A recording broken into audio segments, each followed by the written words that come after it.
this. Quite a bit of rib. Somehow. First Epistle of John, chapter 2, verse 15. Now, to get away from that, pray, Lord, help me. Be in your will. I know I can't do anything. Won't amount to anything.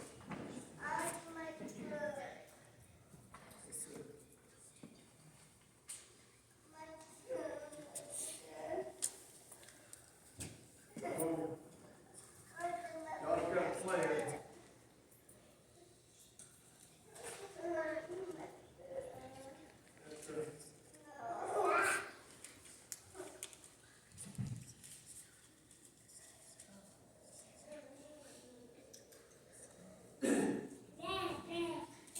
It simply says, love not the world. These are the things that are in the world. If any man love God, if any man love the world, the love of the Father is not in him. So we think about, what is the world? We're in the world. Jesus prayed for his disciples. He said, Father, I don't pray you'll take them out of the world. Don't take them out of the world. Except keep them from the evil. Obviously, that's what he's talking about. Talking about the evil. The evil. Anyone, what would that be? How would you define that?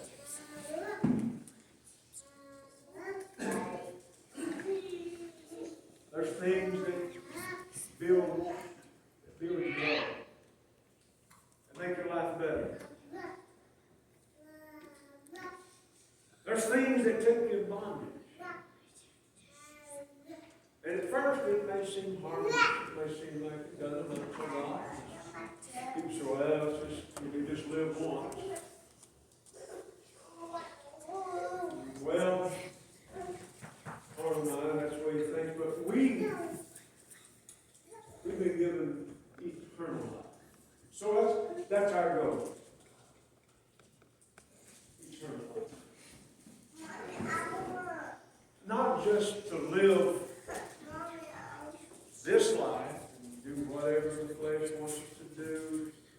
Try to, somebody said, go for the gusto.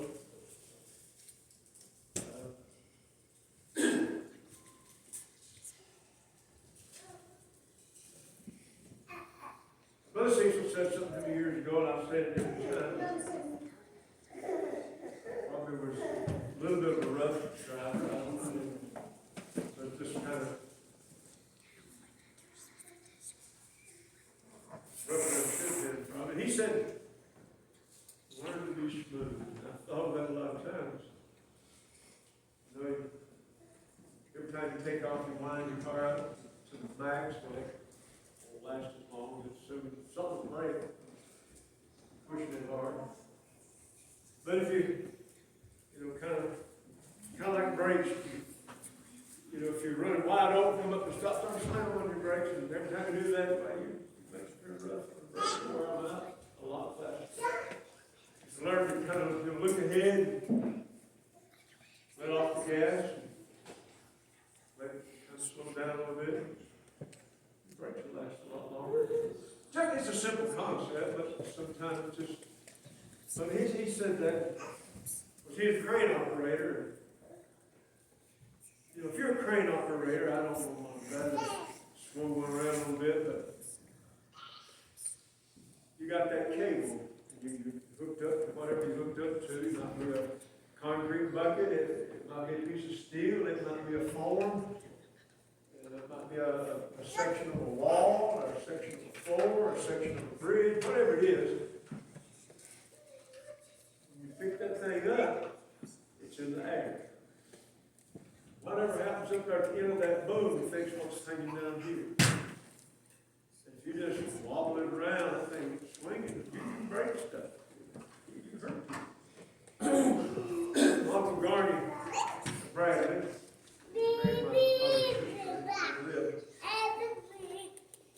they were working in Asheville. second precast walls, if I remember right. And you know, they had these guys, they had this guy running the crane, and they were running another guy, and they were, you know, guiding the wall into place, whatever section of the wall. When they brought that thing up, the wind caught it, and spun it around, and caught him in the door and broke his gut. I remember seeing his teeth working.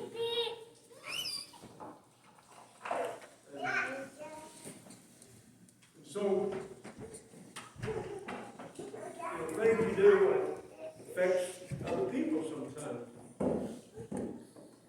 So essentially, you know, we've been operating the crane on maybe, say, once you get that thing swinging,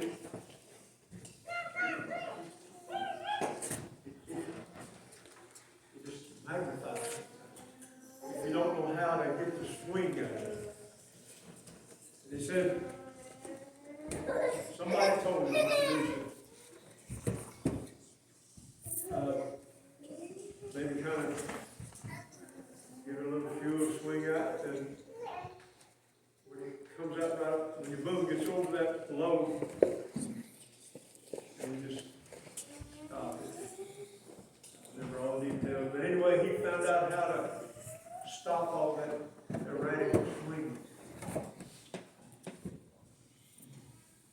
And so what you do, every action we make, everything we do has an effect. Years ago, I was working down in Troy, Bill Sutton. I left the light on. One day I left the office and left the light on. He wasn't happy. I don't remember if he took me out to the meter. He said, when that light's off, that meter don't turn. Simple concept. So it's not costing anything. Turn the light off. It don't cost you anything. Turn it off. Leave the light on, that meter's turning. Whether you're there, whether you're not. And it's going to cost you. It's costing you. Your pennies are going out the window, so to speak. You just leave your vehicle sitting running, you know, the gas is going out, your money's going out the tailpipe. I remember reading years ago, it said about saving your water. It said, when you shave, simple thing, don't leave the water running, because your money is going down the drain. Literally. And it stayed with you know. I don't leave the water running when I shave it. I turn it on, rest my razor, turn it back off. If you got a water leak, just a drip, it's money going down the drain. It's a simple thing. But and they made a big deal about, you know, energy, sealing around your doors, around your windows. I made as diligent as I could of it, but all winter, most of the winter, underneath that door, it was a crack. I see it, and I think, I'm trying to get that taken care of, then I forget about it. About a month ago or so, I came over, and I found out why it was cracked. That threshold is the water blown in, and it kind of rotted, and I had to make a new piece for it.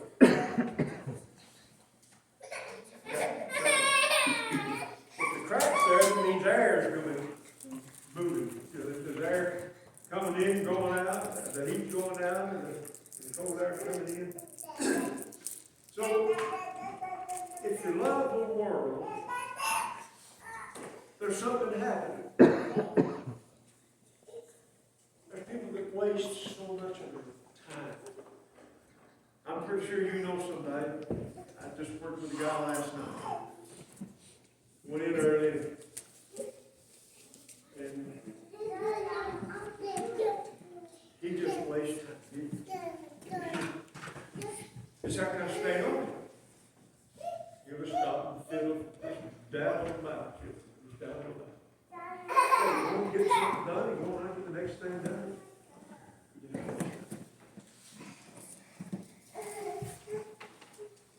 He'll tell about how busy he's been, but I know what's going on. He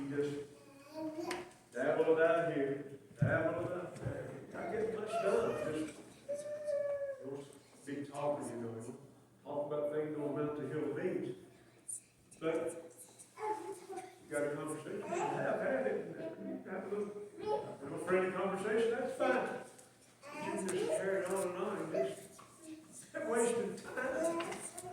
Time is money. Stuff you can't get done, and you don't get done. We've all been there, probably. I know I have. But it said, for all that is in the world, the lust of the flesh. We could go a long way. The lust of the flesh. There's certain things come to mind, you know. A lot of people get hooked on pornography, that lust of the flesh, the lust of the eyes, the pride of life. There's a lot of things go into all that. We could go through a whole list. But I thought when you live your life, you get up in the morning, and there's things that bring you into a better frame of mind. Brother Vernon spoke about taking the children out, having a conversation with them. And I understand what he's saying. He's talking about sowing the seed. Well, if you never sow seeds, I remember years ago, I was in a trailer park.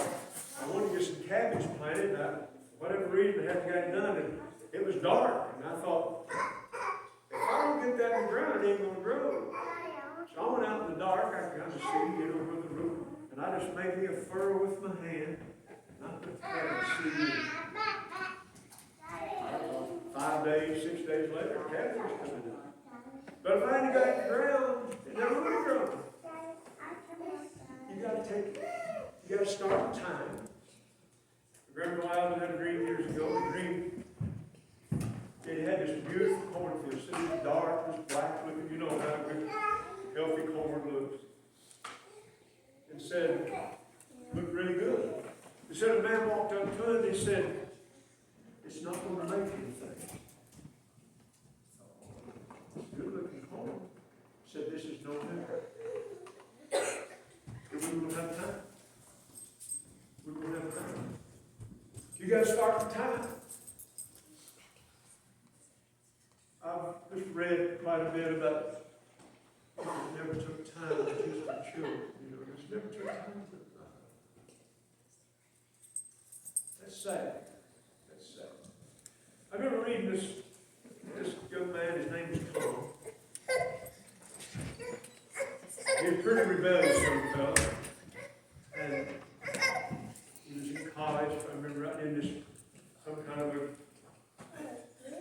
Bible class, or has something had to do with biblical teaching. But anyway, he was always trying to stir up, doubt and unbelief, and come against whatever the professor was saying or whatever.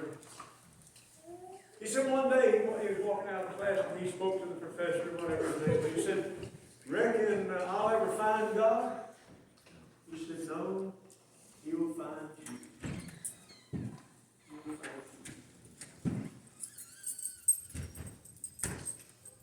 Not so long after that, this young man found out he had cancer. And this professor said something on this order. He said, one of the saddest things in life is to love someone and never tell them. Now that happens. That happens. There are people that they just never can get past the pride. I don't know what it is. I keep that. But old pride feels ashamed to tell somebody, I love you. I love you. There's people that were just been raised kind of hard, and they never were told, I love you.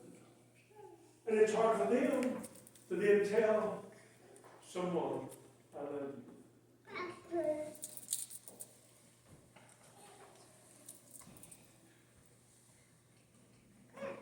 You say, well, I know I was loved, and I believe that. I believe that, you know. But their power was words. Anyway, this young man said his dad had never told him he loved him. I guess he never told his dad that he loved him. This young man, he had cancer, found out he had cancer. He said that something hit him, what this professor said, teacher, whatever.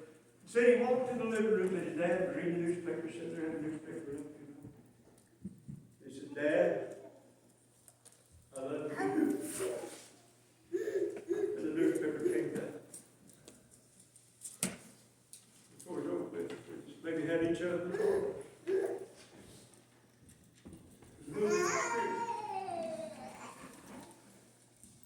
I just thought, if you get the concept here, you can't do both. You can't love God and love the concept we're talking about. The lust of the flesh, the lust of the eye, the pride of life. They're opposites. You either take this road or you take that road. You can't take them both. Because one leads away from the other. And when you have this love for God, it makes you love your wife. It makes you love your children. It makes you love your husband. It makes you love your mom, your dad. It makes you love your enemies. I mean, it's just true. It makes you love people that you know don't care about you, but you care about them. All that is in the world, lust of the flesh, lust of the eyes, and the pride of life is not of the Father, but is of the world. And the world passeth away, and the lust of it. But he that doeth the will of God abideth ever. So, see the things, the temporal pleasure, the things. Sometimes people are tempted to steal something. Make something don't belong to them. Maybe you feel like they got something. Then, you know, you're dishonest. So you kind of have to look around if you tell a lie. Tell a lie. It takes you in bondage. Because you got to wonder when you're going to be caught, or how you're going to, if someone brings this up, how you're going to get out of it. But if you tell the truth, it sets you free. Because you don't have to worry about it. Because it's true. You don't have to try to manipulate anybody. You don't have to worry about whether or not somebody will find out about it. Because it is true. It's true. So this Spirit of God, it leads you into this freedom. The devil lies to you.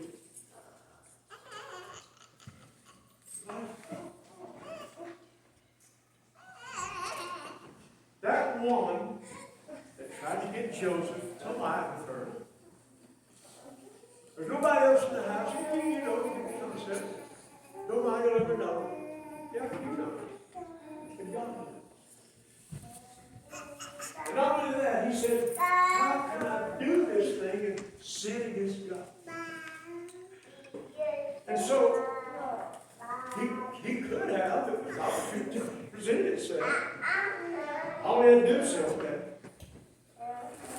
And well, the brothers don't care about me. You know, at least somebody loves me. You can make excuses any way you want to. But instead, he knew there was something greater than that. There's something greater than that. There's something greater than this lust of the eye, the lust of the flesh, this opportunity that presents. There's a greater opportunity, and it's called being faithful. And so Joseph was faithful. And it looked like it cost him a lot. It didn't cost him. It looked like it was a losing proposition. Looked like by trying to, well, he spoke what the dreams God gave him. That got him in trouble. And then this woman that wanted to lay with her, well, when he didn't give in to the sin, well, that got him in trouble. So he couldn't pay the concept said, what's the use? Well, but you see things in a higher perspective. You see things from a higher platform. You see things in the eternal. See, if you look where the world looks just right now, whatever you want to do right now, I'm going to do whatever I want to, when I want to. You can for a while. And there's consequences. People want to take drugs, and what makes them, I don't know how it makes them feel, never did it, but I guess it takes them out of their, wherever they are, and makes them feel something different. But then the consequences set in. And you can't live without that. So it takes your money, takes your mind, takes your health.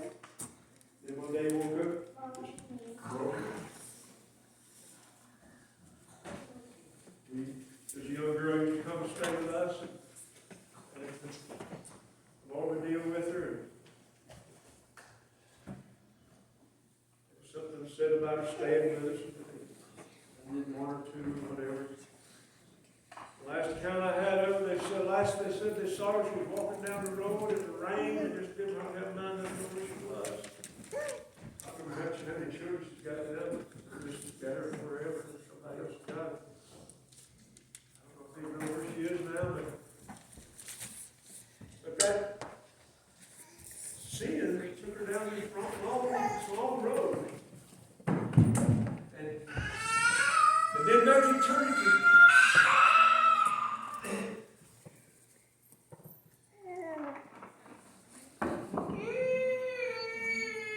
I'll read it in Revelation chapter 10. Revelation chapter 10. I talked to a guy today. He said, I believe if you just try to do right, just try to be honest, it'll be all right. You don't know if you believe God or not. What? Okay, who gets to make the rules? You get to make them? If you get to make the rules, then I get to make them. My rules may not be, they have to go along with the rules. They have to be crossed up. You make the rules, I make the rules, everybody makes the rules. There's no foundation. Everybody makes up their own rules. That's what they're doing. That's why you have all these shootings. They live by my rules. That's why you have all these abortions. They live by my rules. They try to kill a baby. So if you kill a baby, who else can you kill? Anybody you want to. You kill the old innocent, then why not that guy that you really don't think he's a very nice person or whatever. You don't agree with the way they live or what they believe or whatever. But in the 10th chapter of Revelation said, I saw another mighty angel come down from heaven clothed with a cloud, and a rainbow was upon his head. His face was as it were the sun, his feet as pillars of fire. He had in his hand a little book. Open, and he set his right foot upon the sea and his left foot on the earth, and cried with a loud voice as when a lion roars. And when he had cried, 7 thunders uttered their voices. When the 7 thunders had uttered their voices, I was about to ride, and I heard a voice from heaven saying unto me, Seal up those things which the 7 thunders uttered, and write them not. And the angel which I saw stand upon the sea and upon the earth lifted up his hand to heaven, and swear by him that liveth forever and ever, who created heaven, and all the things that are therein are, and the earth and the things that are therein are, and the sea and the things which are therein, that there should be time no longer. You say, is that real? Absolutely. It's real. There's an end.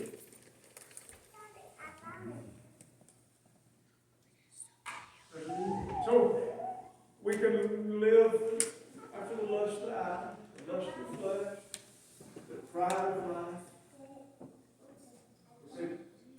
Pride keeps people from showing they care. Pride keeps people from repenting. Pride keeps people from forgiving. Pride keeps people from admitting they made a mistake. Pride is just a horrible thing. So when we live in view of this, it's eternal. It changes your view. And Joseph had this eternal God in view. I got a good account of him. Let people say what they will, do what they do, believe what they believe, whatever they want. But you got to face God. It's just a fact. Whatever I do in this life, it has consequences.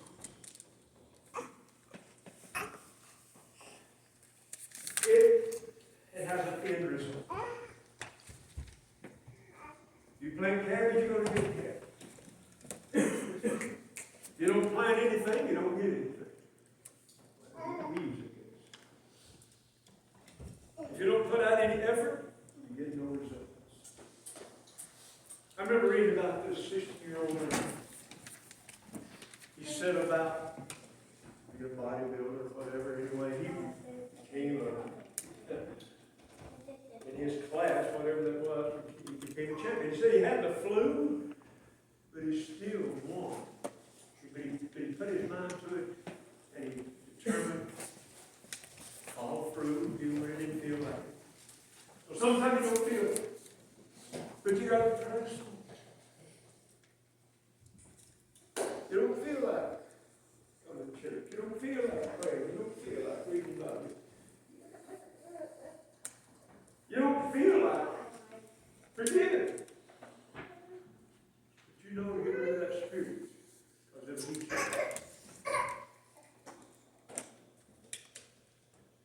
sometimes opportunities present themselves. It can be easy just to be a little dishonest. Brother Neil Earl Randolph ran on the country store. They used to measure everything out, put it on the scales and weigh it out, put it in the bag or wrap it up in brown paper and tie it up. He said the devil would try to get him to take it to the shore. Just put some extra on. Just add some more to it. God said, give and it shall be given. Good thing. Said, if they ask you to go a mile, go 2. What does that mean? It means you always do more than expect. You don't feel like, well, I deserve this. I deserve better. I deserve more. God said, when we've done everything, consider ourselves unprofitable servants. Why? Otherwise, you give room for this spirit, this lust of God, and it causes people to do dishonest things that brings them down and destroys them. But if you live by God's concept, He always gives more. Instead of taking, you work with people, you hear them talk, you know what it is. They know when somebody's fudging. They figure it out. They know when somebody's milking the clock. They know when people are not doing their job. It don't take long to figure it out. And they know when you go beyond. And you know what it does? People's respect for you. And if you honor Him, you represent Him. If you represent Him, then they have to acknowledge Him in you. And after all, that's what it's about. It ain't about me. It's about me honoring Him.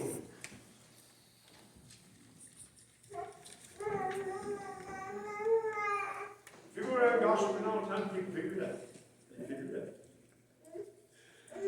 If you commend the thing that's wrong, God knows about it.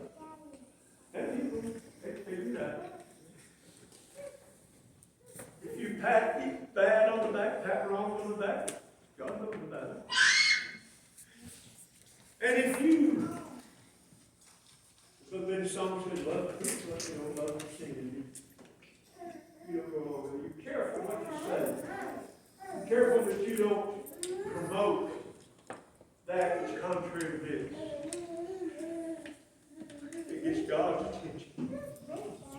You can get His favor.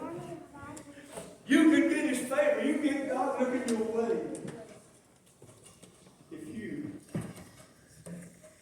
hold on to those things, promote those things, cultivate those things, and uphold these. Truth, righteousness, love, kindness, gentleness, long-suffering. Those things stand out in this world because there's not a lot of it. And so you'll stand out. I remember preaching over Virginia years ago that the world, if you I spoke about the women, I said, if you go cut your hair a little bit, or, just fix like the world wants it, they'll brag on you. Honey, I love your hair.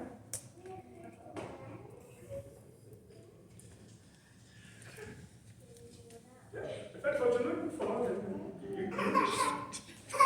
If you're looking to be what God wants you to be, the world, they might look at you. They might not brag on you. But you got this faith. You got this faith.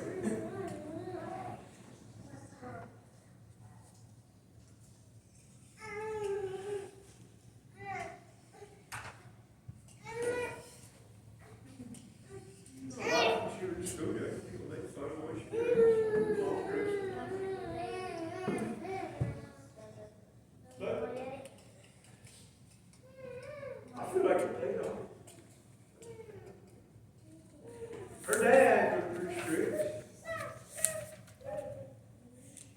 All the dress.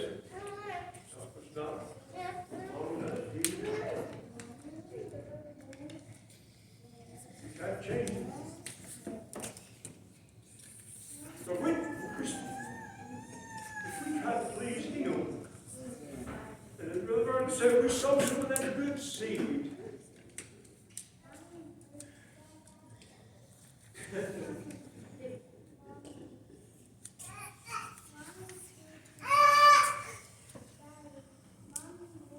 When you're around the fireside, the Bible teaches this.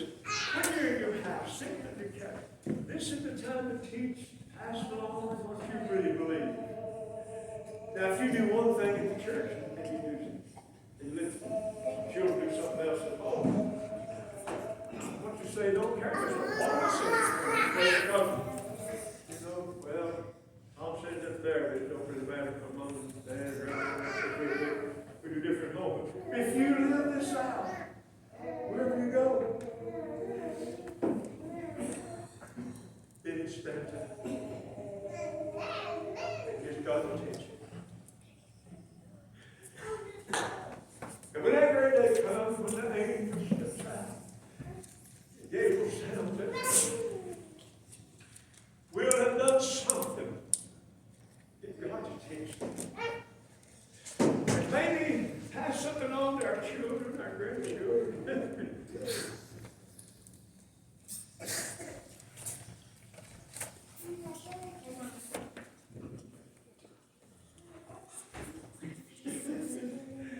That might be the soul saved. That's a big deal.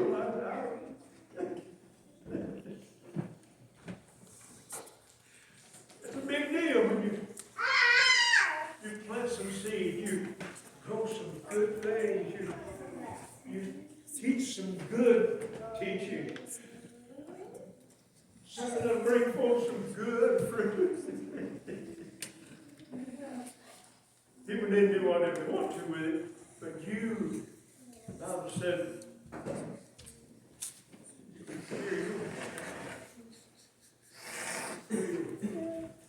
can do what? To give you, there was a prophet.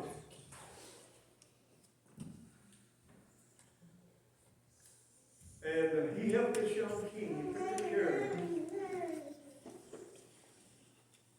This grandmother, she killed all seed royal, but this one child, Joash, was saved. His nerve took him. And they hid him in the house of the Lord till he was 7 years old. And prophet, priest, he called, got the soldiers, whatever armament, the shields and swords that David had had, and put them around about this young king. Had anointed king. Athaliah, she cried out, trees and trees, and he said, have her forth. He took her out and killed her. And as long as this priest lived, this young king did well. When the old priest died, the priest's son became the priest. This young king began to go after idolatrous things. And the old priest's son prophesied against the king that his daddy saved, the king had him killed. Didn't like what he had said.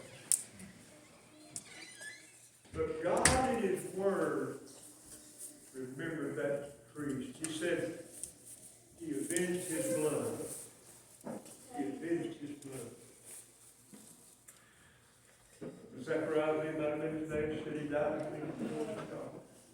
What am I saying? That Abel, his blood, his righteous blood cried out.